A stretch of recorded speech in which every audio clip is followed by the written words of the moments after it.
daughter of my own, this dream grew stronger because I wanted her to have summer holidays in the archipelago of Stockholm, which is the most beautiful place in the world, in case you didn't know that. So this was a dream. And that became the reality.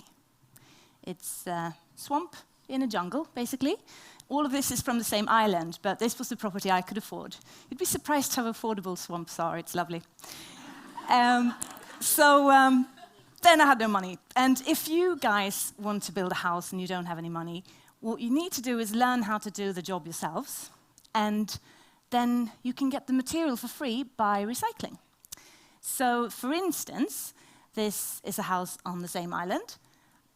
They had their fireplace redone and their chimney, so I asked if I could have their old bricks. And these were 18th century bricks. Beautiful quality. They've been around for 300 years. They're not going to dissolve anytime soon, but they're heavy. And you can't get to this island by car, so my means of transporting these bricks was a wheelbarrow. And I could take 4 at the time, and each round across the island would take roughly half an hour, so that was a very good workout. And then I built myself a fireplace. A little crooked, but it works.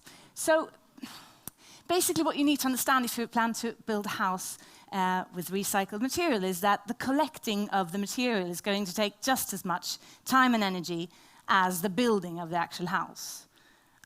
So for instance, people may tell you that it's rather pointless to try and recycle boards because you have all these old nails, old rusty nails, and it's so hard to pull them all out. But I disagree, because I hate it when perfectly fine boards go to waste.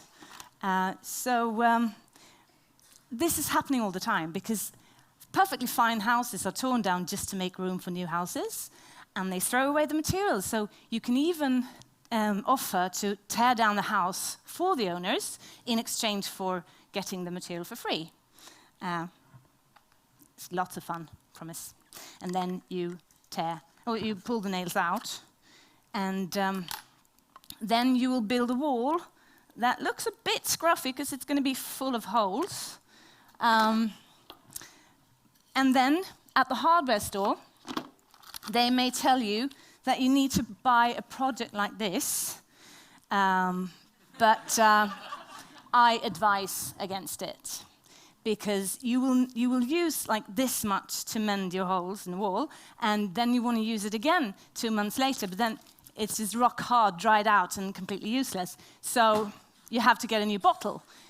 But if you do what they did in the old days instead, use molding plaster. This is what they have in play schools when they make little figurines like these. Theirs are probably nicer, but yeah. You can instead fix holes in your walls with it. So what you do is, the genius part is that this is a powder, right? So if I could just have a glass of water, which I have, then I could just mix the precise amount that I need each time, so that I don't need to waste any of it.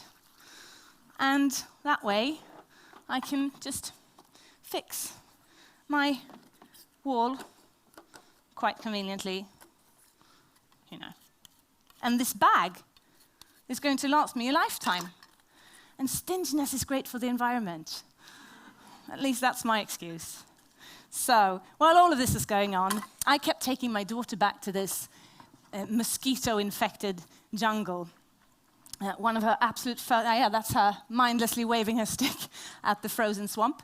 One of her first sentences was, "I want to go home."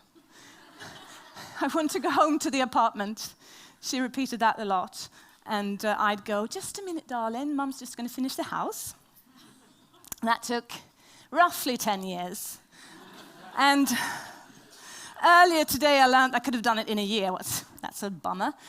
Sorry, a day. He said a day. It's crazy. I could have done it in a day. Anyway, we've had some lovely times in this house, and I've never regretted the decision to build us a house on an island, even though it's been years of bleeding, sweating, and a couple of tears as well, to be honest.